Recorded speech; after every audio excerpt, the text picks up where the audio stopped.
plane lands at Bellingham International Airport, and a very excited man gets off.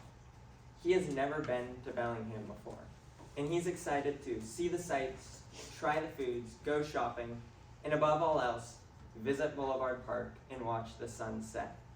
He runs across the terminal to the car rental agency and walks out to the lot and finds his car. A beautiful 2003 Subaru Outback in majestic timberline green. It is a warm day, so as he pulls out of the parking lot and onto Mitchell Way, he rolls his windows all the way down. But as he's driving away from the airport, he suddenly hears a bang.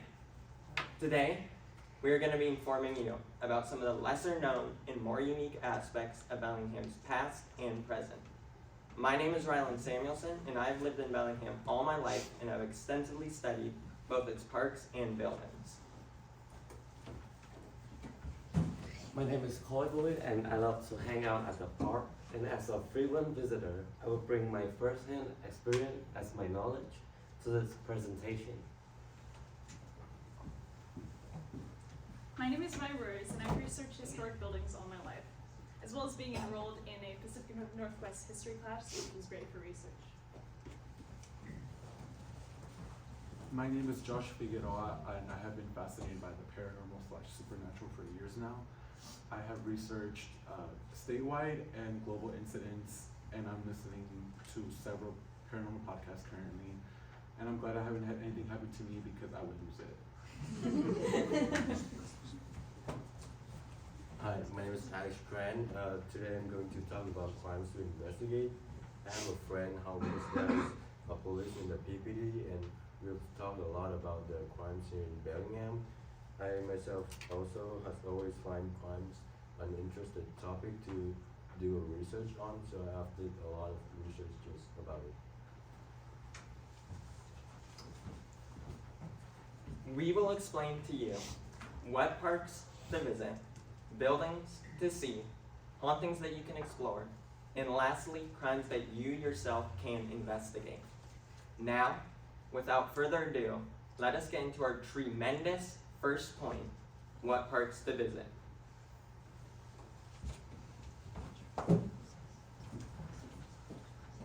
According to History Fairhaven History, assessed on February 9th, Boulevard Park is a community park established in 1980. And this park provides a stunning view of the Bellingham Bay, making it an ideal location for rest, meditation, and photography. And this park has a gorgeous walkway along the shoreline, allowing visitors to immerse themselves in the quiet scenery of the bay, also watch breathtaking of the sunset. And if you come here, you cannot miss the Woods Coffee Zoo. And secondly, we will talk about Washington Oldest State Park, found in 1915, sited by Washington State Park and Recreation Commission, assessed on February 10th. Its long history and heritage as a protected nature area, making it an important symbol of the state conservation effort. And it's had a unique combination of the forest path as marine coastline, allowing a wide range of outdoor activities such as hiking, beach climbing, kayaking, and scuba diving. With its different ecosystem appeal to a wide range of interests, making it a popular destination for everyone. And finally, according to Whatcom Lectures, Simpson Family Reserve, assessed on February 9th, is a home to amazing 370 arcades, old-growth forest with a massive tree that's centuries old.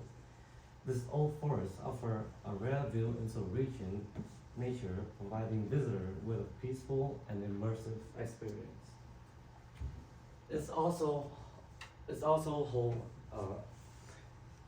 significant history because it was owned by Cyrus Gate, who was the founder of the Bellingham city. The reserve landscape have remained unchanged over time, providing a connection to the area rich cultural heritage.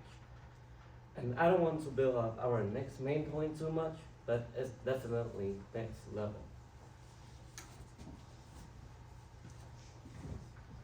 The man pulls to the side of the road and gets out of his car. He sees what the cause of the banging noise was, a blown tire. He sighs. This is not how he wanted his vacation to go. But he walks back to the car rental agency, seeing as there's nothing else he can do, and asks if they have a spare tire. The worker doesn't know, so he says he'll ask his manager, and the man waits and waits and waits. And eventually, the man comes back with his manager, and the manager says, "Good news! Not only can we replace the tire, but we have a mechanic to do it for you." And so, the man and the mechanic walk out to the car, and before he knows it, the man is back on the road, back on his vacation, and so close to reaching Boulevard Park. But when he looks in his rear mirror, he sees the lights of a police car behind him.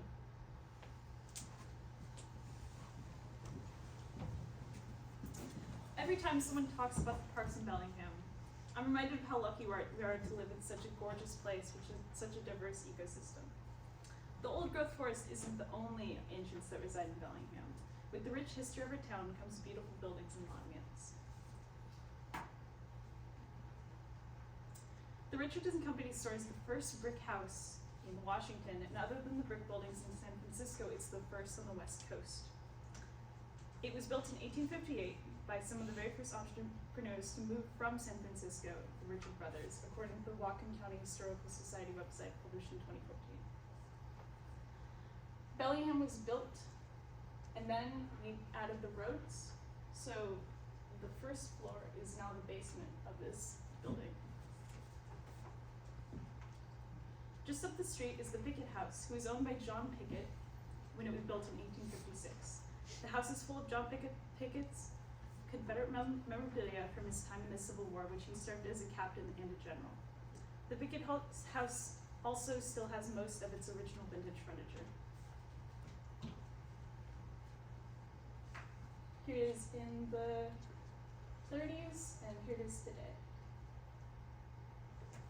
According to the Bellingham Towers homepage published in 2023, the Bellingham Towers was built in 1929 and was originally the Bellingham Hotel. It was converted into the office building we know today in 1970. It is and was the tallest building in Bellingham, and it used to be even taller. The top of the tower used to house a large neon sign advertising the hotel. It shot 162 feet into the sky from the 150-foot building. It was the tallest neon sign in the entire world for 3 years, according to the book Old Hotels of the Bellingham Bay Cities by Red Van. And this is it under construction in the 20s, and that is the neon sign. Stay in your seats, folks, because this next point is spooktacular. The man pulls into the right lane and prepares to pull onto the shoulder. He didn't want this to happen on his vacation, but here he is. Before he can pull over, however, the police car flies past him in the left lane. He realizes he was not getting pulled over at all. There's merely an accident ahead. And, well, there's an accident ahead. So the freeways are clogged, and the man decides it'd be quicker to take the side streets. So he takes the next exit, and Google Maps doesn't update in time, so he ends up taking a wrong turn. No matter, the man thinks to himself, at the next intersection, I will just take a U-turn. So the man drives to the next intersection, and he waits, and the light turns green, and then he cranks the wheel all the way left and begins his U-turn. As he is performing his U-turn, however, he hears from behind him a honk.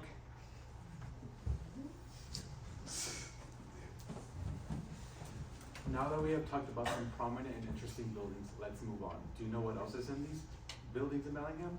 Hauntings. Ooh. First, the Green Lady of Sycamore Square, located in Fairhaven on 12th and Harris, in the former Mason block, built in 1890. On the upper floor lies a woman an apparition of a woman who has been seen in a period outfit.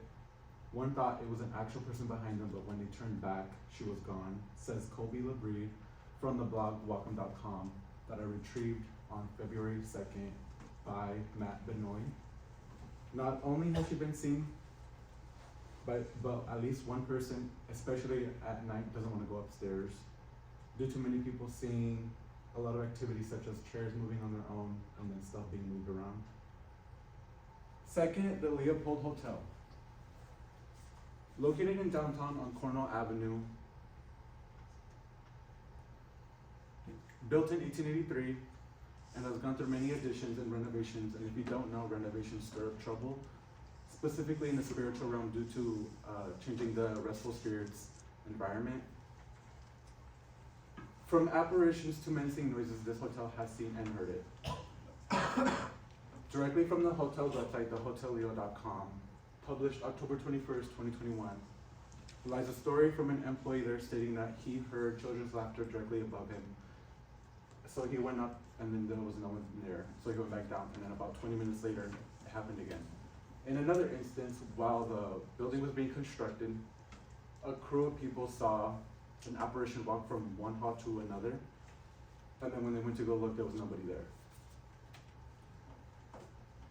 Lastly, the Mount Baker Theater. Located on the corner of Commercial and Champion, sits a theater built in 1927 that hosts plays, performances, and concerts. There have been many encounters with the paranormal, such as apparitions and orbs. An apparition of a woman named Judy is the most encountered spirit there, and she's quite the flirtatious one. She's known to chase after male employees, trying to seduce them with her 20th century charm, states the article titled Mount Baker Theater by SeattleTerrors.com that I retrieved on February 7th. Also, orbs have been seen by fellow patrons of the building, and also an apparition of a cat has also been spotted roaming the halls of the building.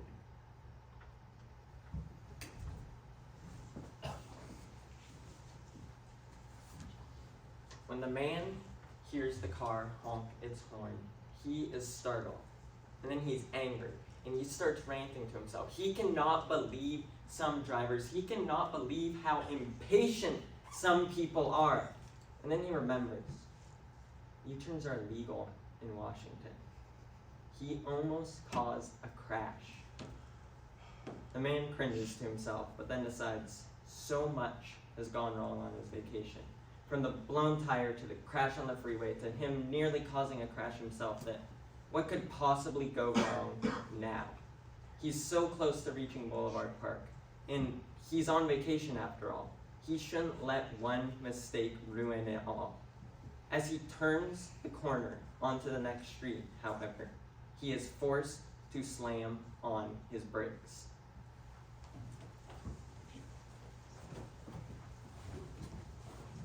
Aside from a haunting story, do you know that there's a few crime-related deaths in Bellingham that is unsolved, and there's a bar that a lot of serial killers have been rumored to be frequented?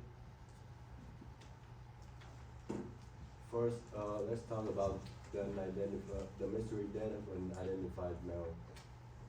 According to the Dual Network, International Center for Unidentified Missing Person, there was a body of a man who was found in September 1987 in a state of charred skeletal. He was found in a pipe which carried water hot by a boiler exhaust, and the police believe that this is not a suicide case, rather a murder case, because of the unusual location of the body. Nothing indicated he was a worker, nor there were no worker reported missing, and there were no abandoned vehicle there on the scene. Let's move on to the next case. The death of Brandy Hannawell and her live-in boyfriend. According to King 5 by Robertson, Sebastian, and Meahan, published on October 26, 2023, there were a woman, 21 years old, was found shot and killed along with her boyfriend, Lauren Gavel, in their apartment on January 7, 1997. The police believe that it may be drug related. It may have been a drug deal that went bad, they said, and the case continued to be shrouded in mystery, and the PPD affirmed that the investigation is still ongoing, but yet there were no arrests has been made to this day. Lastly, I want to talk about the serial killer bar. According to news from different places, like Cascadia Daily News by Heilenhofen, published on February 17, 2022, there's this bar in Bellingham that people call the serial killer bar. For it's actually the waterfront seafood and bar on the Holy Street. It got its name because of some of the famous serial killer or very dangerous person were believed to be frequented here. A few people that I can list are Billy Milligan, who was charged with various crimes including kidnapping and rape, but his defense argued that he had distinct personalities. Kenneth Bianchi, he committed a series of murder in the late 1970s in the LA area. He then moved to Bellingham, committed additional murders, then got apprehended in 1979. Or even John Allen Muhammad and Lee Boyd Malvo, they carried out a series of sniper shootings, randomly targeting victims, multiple victims from concealed positions.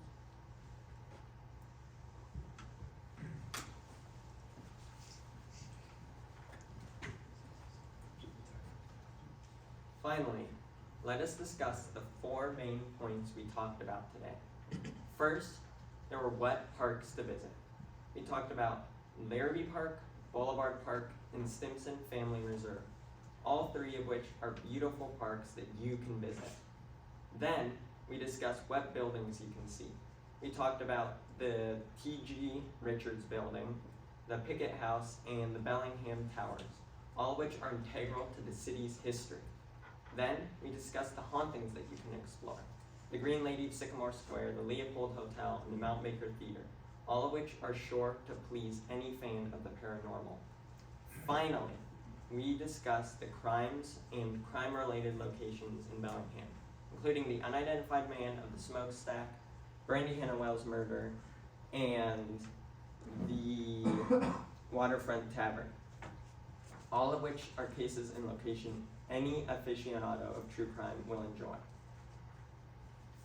The man slammed on his brakes because the entire roadway in front of him was flooded.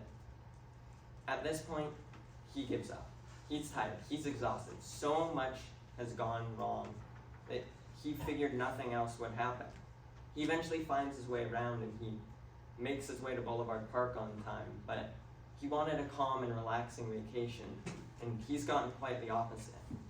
To the man, it seems that he learned that in the end, Bellingham is more excitement than it is subdued. Thank you.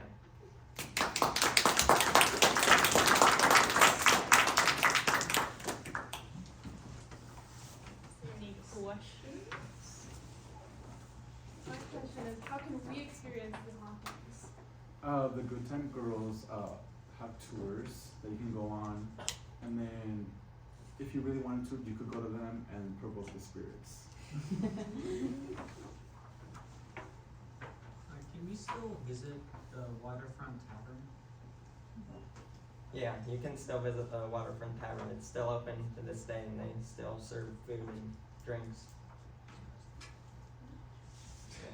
I was wondering if you knew anything about the history of the Herald sign? Yes, it's actually the person that made the neon sign for the hotel is the same person that did that, and he was like one of the first in the first like group of builders, other than logging is a big part of Bellingham history. Other than that, like actual construction, he was part of that first group of people that came. Cool. Do you know why it took down the old sign that was on the tower? I think it was a flight risk. So low-flying planes, especially at the airport, they do a lot of training and stuff. So it was probably a hazard for that. That's my guess. Any other questions? What are the hours of the parks? So, Yeah, sure. It you really have to check. They have seasonal hours, but generally there's a website and they're usually dawn to dusk. Generally. This is a Go. okay. This is a separate question. But did you guys read anything about Ted Bundy coming to Bellingham? Yes, he was actually someone who frequented the Waterfront Tower, and there was another large, better known serial killer. Yeah, but anyway, he did go here.